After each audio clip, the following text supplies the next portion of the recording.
Bonjour et bienvenue dans la chaîne de Mathématiques Sciences.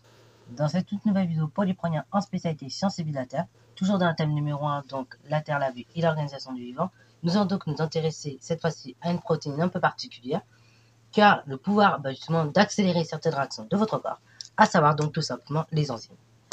Alors bon, je dis les réactions dans notre corps parce que c'est vrai pour l'être humain, mais ce qui est vrai pour l'être humain, donc dans le cas des enzymes, c'est aussi vrai pour tous les êtres vivants, en tout cas la plupart des êtres vivants qui vivent sur Terre. Ok. Et donc ainsi, on va essayer de comprendre comment tout simplement une enzyme participe à la vie cellulaire et donc à la spécialisation des cellules. Dans un premier temps, donc nous allons évoquer ce que c'est qu'une enzyme. Ok, bravo. Ensuite, dans le second temps, donc nous allons évoquer son mode d'action et on va finir dans un troisième temps au marqueur de spécialisation de ces enzymes. Ok, bravo. Ce qui fait que les enzymes puissent spécialiser, emmener à la spécialisation des cellules. Donc tout d'abord, les enzymes. Donc il faut savoir qu'il s'agit de catalyseurs de réactions chimiques. Et donc, ça catalyse des réactions dans notre corps. Et déjà, premier mot qui va vous venir en tête, tout simplement, enfin, première question qui va vous venir en tête normalement, quand j'emploie le verbe catalyser, vous allez me dire, mais c'est quoi ça? Et bah, le fait de catalyser quelque chose, c'est quoi? Bah, c'est tout simplement quand vous avez une catalyse à faire. Donc, un catalyseur, c'est tout simplement un élément qui va être capable d'accélérer la réaction. Ce qui veut dire donc que non seulement il va être capable de catalyser la réaction, donc il va pouvoir permettre qu'elle se déroule plus vite. Et donc, au lieu d'attendre une durée classique, donc pour qu'elle se fasse de manière spontanée, donc ça peut être 10 ans, ça peut être 5 ans, ça peut être même 50 minutes, avec la présence de ce catalyseur, et ben, ça permet d'accélérer la réaction qui va permettre de se faire beaucoup plus vite. Ok, voilà. Donc ça, c'est la première des choses. Deuxième des choses, au niveau des catalyseurs, non seulement il permet d'accélérer la réaction chimique, et il est ni dégradé, et ni tout simplement ajouté, ok, et ni consommé, et ni ajouté au cours de la réaction. Donc c'est un élément qui va rester intact tout le long de la réaction. Donc on va le retrouver non seulement au niveau, tout simplement des réactifs, et au niveau des produits, ok, voilà. Et donc, justement, vous comprenez donc bien l'intérêt d'un tel élément, donc d'un catalyseur, ici une enzyme plus précisément, dans le cas justement de la vie cellulaire, ok. Parce que sinon, ça voudrait dire que sans catalyseur, il y aurait beaucoup de réactions, beaucoup de phénomènes qui, dans notre corps, seraient tellement ralentis.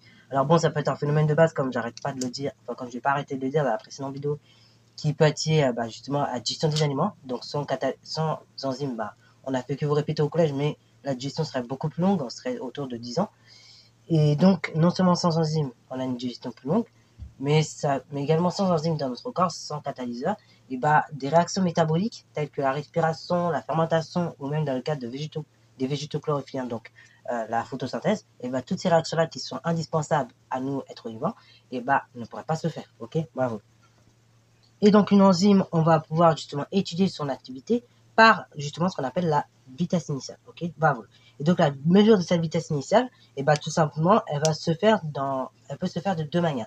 Soit donc en prenant ce qu'on appelle la vitesse initiale, donc tout simplement du substrat, ou au contraire en prenant la vitesse initiale du produit. Alors oui, on va expliquer un petit peu ces deux termes-là, substrat-produit, parce que justement, certains vont peut-être avoir du mal. Il faut savoir que dans une catalyse enzymatique, donc de façon générale, donc on va l'écrire de la façon suivante, donc enzyme plus substrat qui va donner donc produit plus enzyme, et donc l'enzyme, vous avez compris, il n'est pas dégradé, c'est pour ça qu'on l'écrit deux fois, il n'est pas dégradé, il n'est pas produit au cours de la réaction, et il est même au contraire intact, il ne réagit pas, et c'est pour ça qu'en physique-chimie d'ailleurs on ne l'écrit pas, nous on est plutôt on va l'écrire deux fois, comme ça au moins on voit parfaitement l'enzyme. Et donc du coup, pour cette équation-là, donc enzyme plus substrat qui donne produit plus enzyme, et qu'est-ce qu'on peut constater? Le substrat, donc ça va être l'élément de base qui va réagir avec l'enzyme pour former justement le produit, donc c'est ce qu'on a à la fin, avec l'enzyme toujours, qui lui n'aura pas bougé, n'aura pas réagi, ok. En tout cas, il n'aura pas été dégradé, c'est ça que je veux dire. Et donc, le substrat, ce qu'on a avant, pour faire simple, et le produit, ce qu'on a après. Et donc, tout simplement, la vitesse initiale, on va pouvoir mesurer au niveau de l'apparition et de la disparition de ces deux éléments-là. Pour le substrat, comme il va être consommé au cours de la réaction, et dans ce cas, on va mesurer la vitesse initiale, ok. Et donc, ça va être au contraire défini de la façon suivante. Pour le cas d'un substrat, ça va être l'opposé de la dérivée, tout simplement, de la quantité de substrat divisée par la durée d'état T. Et pour le produit, donc, ça va être tout simplement la dérivée d'apparition, donc l'apparition du produit, divisée par sa durée d'état T. Voilà. Donc concrètement, de façon générale, pour faire simple, souvent c'est des choses que vous ferez en logiciel. Donc en fait, pour faire simple, donc tout simplement ces deux vitesses-là, elles vont pouvoir être obtenues tout simplement en traçant la tangente, donc de courbe, courbe de disparition du substrat ou d'apparition du produit à l'instant t0. Ok, et donc la vitesse initiale, ça correspond à la valeur absolue du coefficient directeur de cette tangente. Cependant, ces enzymes-là, il faut savoir qu'elles ont, c'est pas des catalyseurs ordinaires, ok? C'est-à-dire que là, on va avoir quand même pas mal de paramètres qui vont faire qu'elles vont pouvoir agir seulement sur cette gamme-là. Ok, elles ne pourront pas agir sur une gamme très élevée de paramètres. Et oui, parce qu'en fait, les enzymes, ils vont pouvoir agir à des températures fixes, donc souvent 37 degrés. Et donc, non seulement, 37 degrés si on est dans l'organisme, hein, mais par exemple, si on est dans un autre organisme, un autre animal, les enzymes contenues dans cet autre animal ou cet autre végétal va agir donc de façon très optimale à la température de l'organisme. Ok. Et donc, non seulement ça, deuxième chose ici, le pH optimal, donc dans lequel cette enzyme va pouvoir bien fonctionner, il est variable. C'est-à-dire, il va correspondre au pH du site de l'organisme où tout simplement l'enzyme va agir. Par exemple, la pepsine, qui est une enzyme située dans l'estomac, où le pH est proche de 2, tout simplement va pouvoir agir au niveau de ce pH-là. Donc, un pH de 2. Tandis que l'amylase donc, de la salive, où les situés de la salive, le pH est plus proche de 7. Donc, du coup, le pH optimal, ce sera 7. Ok, bravo. Et du fait que, justement, les enzymes puissent agir que sur certaines conditions du vivant, ok, dans ce cas-là, on appelle cela, ces catalyseurs-là, donc les enzymes, on va les qualifier de biocatalyseurs, ok, puisqu'ils n'agiront que sur certaines conditions du vivant. Alors, maintenant, c'est parti, mon kiki. Deuxième étape, on va s'intéresser au mode de fonctionnement, donc, d'une enzyme, ok. Alors, tout d'abord, première chose, donc, c'est les caractéristiques cinétiques. Parce qu'on en a parlé rapidement, mais là, on va rentrer un peu plus dans le détail. Au niveau des caractéristiques cinétiques, donc, des enzymes. Première chose, il faut savoir que l'étude des variations de la vitesse, donc, initiale de la réaction, donc, que ce soit pour la formation de substrat ou, par exemple, on pourra avoir la même chose pour la formation de produits. Ce qu'on va pouvoir constater, c'est qu'à un moment donné, lorsqu'on va étudier la réaction, là, je vous mets les deux courbes directement, c'est à peu près ces mêmes observations qu'on fait. Lorsqu'on étudie la réaction, arrivé à un certain moment, donc à un certain delta T, lorsque tout simplement l'enzyme, on va avoir une concentration en enzyme donc qui sera de plus en plus élevée, à un moment donné, donc la vitesse initiale de réaction ne va pas augmenter plus. C'est-à-dire, à un moment donné, on va observer un plateau. Ok. Et donc, on va observer que la vitesse initiale est constante, ce qui veut dire que la concentration d'enzyme est beaucoup trop élevée par rapport au substrat. Ok. Et donc, ça sera la vitesse à laquelle on observera ce plateau, on considérera que c'est la vitesse maximale de réaction. Ok. Et donc, également, pour l'étude de la vitesse initiale de réaction en fonction de la concentration de l'enzyme, on voit que celle-ci, elle est proportionnelle à la concentration de cette enzyme. Ok. Jusqu'à arriver à un moment où on arrive à un plateau. Et donc, ce plateau-là, il va se former à partir du moment où, tout simplement, le substrat est entièrement utilisé dans ce cas. Ok, bravo. Et dans ce cas-là, oui, le substrat sera entièrement utilisé et donc la vitesse va être constante. Donc, ce qui veut dire que, petite chose qu'on peut préciser, une enzyme, non seulement c'est un catalyseur, donc il va se retrouver au début comme à la fin de la réaction, il ne va pas être dégradé.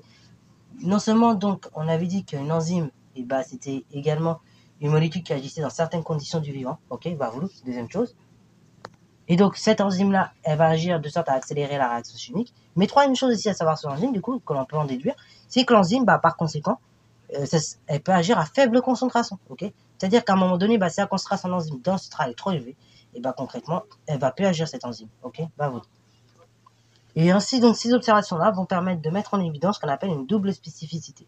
Tout d'abord, donc, l'enzyme, elle va posséder une spécificité de substrat.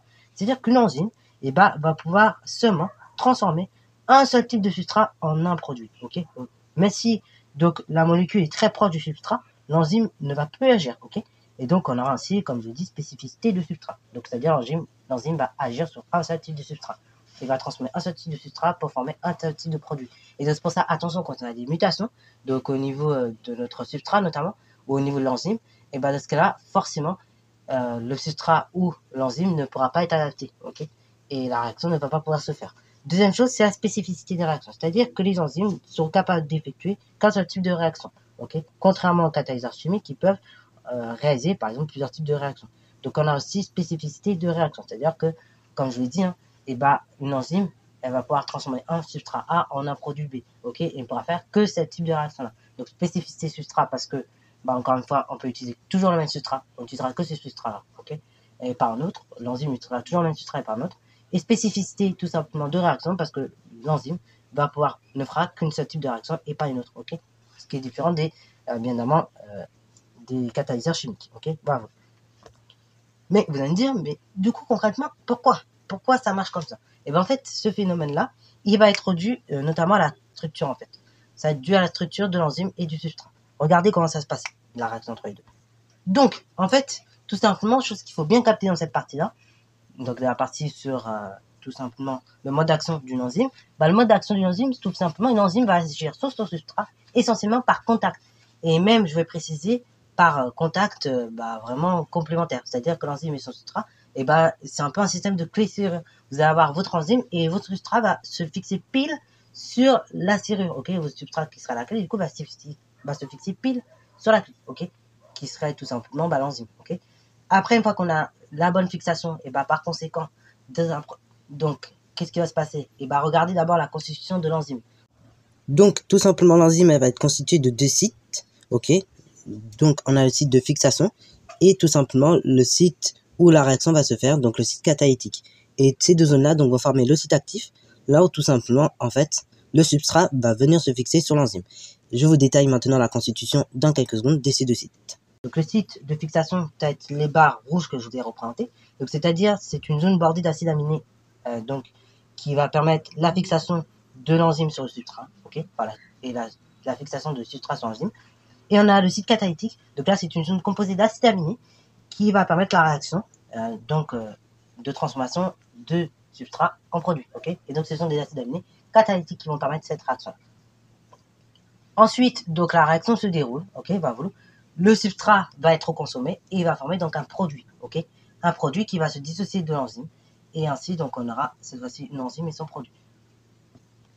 L'enzyme est exactement dans le même état qu'au départ, tandis que le substrat, lui aura été dégradé complètement pour former le produit, ok, Alors je t'ai dit que tout simplement si on avait une mutation au niveau de notre enzyme, et forcément la réaction se passait moins bien et donc l'enzyme se fixe moins bien à notre substrat. Il peut arriver des cas où c'est l'inverse, c'est un peu plus rare, c'est un peu comme les mutations d'ailleurs, c'est un peu comme les mutations qui donnent l'apparition de certains caractères. Là c'est pareil pour les enzymes. Donc si on a une mutation de l'enzyme, ça peut arriver dans certains cas un peu plus rares que l'enzyme fonctionne mieux et s'accroche mieux sur le substrat et donc produise plus rapidement du produit. Et donc, pour expliquer un petit peu ce qu'on avait observé là sur le graphique, ok, qu'est-ce qui va se passer dans un premier temps lorsque la vitesse initiale de réaction va augmenter? Il va se passer que tout simplement, je vais avoir beaucoup de complexes enzymes substrats qui vont se former. Voilà, ça va se former, et ça va réagir ensemble. Et une fois que ça s'est formé, une fois que tous les complexes enzymes substrats sont formés, en fait, c'est de là que l'apparition du plateau va se faire. Et ensuite, dans un second temps, on aura formation des produits. Ok, vous voyez un peu le délire? Voilà, donc ça c'est tout pour cette partie, donc fonctionnement et mode d'action d'une enzyme. Maintenant, dans un troisième temps, on va essayer de comprendre en quoi les enzymes peuvent tout simplement être des marqueurs de la spécialisation, et donc de la spécialisation cellulaire. Donc tout d'abord, une enzyme, il faut savoir que tout simplement c'est une protéine, et cette protéine, elle va être issue comme ça de l'expression génétique de l'ADN contenu dans la cellule dans laquelle elle va être produite. Ok, bravo. Donc c'est ainsi l'expression de l'ADN qui va aboutir comme ça, et à la formation de l'enzyme, ok. Et donc ces enzymes étant issues de cette expression du génome, les acides aminés qui vont les constituer sont donc déterminés génétiquement en fonction de l'ADN qui est présent dans la cellule sur laquelle on est. Et cela va expliquer donc les propriétés de spécificité de substrat et également de réaction qu'on a vu sur les enzymes. Et oui, parce que forcément, comme ces acides aminés, comme d'abord donc les enzymes, ce sont des protéines, donc elles sont composées d'acides aminés, et ces acides aminés, les codons, ils sont différents selon la cellule sur laquelle on travaille, et dans ce cas-là, ils ne vont pas pouvoir forcément fixer les mêmes types de substrats et produire le même type de réaction. Donc d'où la spécificité de substrat et la spécificité de réaction au niveau de ces enzymes. Et donc toute mutation, comme j'avais expliqué un peu précédemment, mais là, ça se reconfirme, mais toute mutation au niveau de l'enzyme, ok, du site actif de l'enzyme, du site catalytique des enzymes, ou même des acides aminés de façon générale, va entraîner une modification au niveau de l'enzyme. Parce que oui, en effet, si l'acide aminé est modifié, ce cas-là, tout simplement, le site actif ou le site catalytique qui va être modifié et la réaction va se faire différemment. Ok, ça, c'est un point des choses. Deuxième des choses qu'il faut capter au niveau des marqueurs de la spécialisation cellulaire qui sont faits par les enzymes, c'est que tout simplement, les gènes contenus dans le génome ne vont pas s'exprimer de manière identique pour toutes les cellules. Les cellules d'un organisme, elles ne possèdent pas effectivement toutes les mêmes cellules, ok, ils n'ont pas toutes les mêmes protéines. Certaines enzymes, donc, elles ne sont pas présentes, tandis que d'autres vont être présentes dans certains types cellulaires, ok. Par exemple, je prends les cellules d'un corps humain, ok, je vais avoir, donc au niveau de l'estomac, je vais avoir deux enzymes associées, ok, c'est ce que nous avions vu d'ailleurs au début de la vidéo. Donc ici, ça serait le cas là on aurait de la pexine pour l'estomac Et pour donc la photosynthèse, ce sera une autre enzyme, ok, ce sera pas la même. Voilà, donc ça prend des choses, ok, enfin deuxième des choses qu'il faut bien capter. Et troisième des choses aussi au niveau des enzymes, c'est que tout simplement le contenu des cellules en enzymes et les enzymes étant spécifiques, dans ce cas, les réactions dont les enzymes sont présentes, et ben, sont rendues possibles dans la cellule en question. Il y a donc spécialisation de la cellule, ok, spécialisation cellulaire. Et donc, les enzymes ainsi sont marqueurs de la spécialisation cellulaire, puisque la réaction au niveau de l'enzyme va se passer qu'à l'échelle de la cellule. Et donc, toutes les propriétés à l'échelle moléculaire ont donc des conséquences importantes à l'échelle de la solide. Okay, voilà, donc c'est la fin de cette vidéo sur les enzymes. Donc, j'espère que ça t'aura plu. Si c'est le cas, n'hésitez pas à la liker, commenter et voir l'instatoire en mathématiques et en sciences.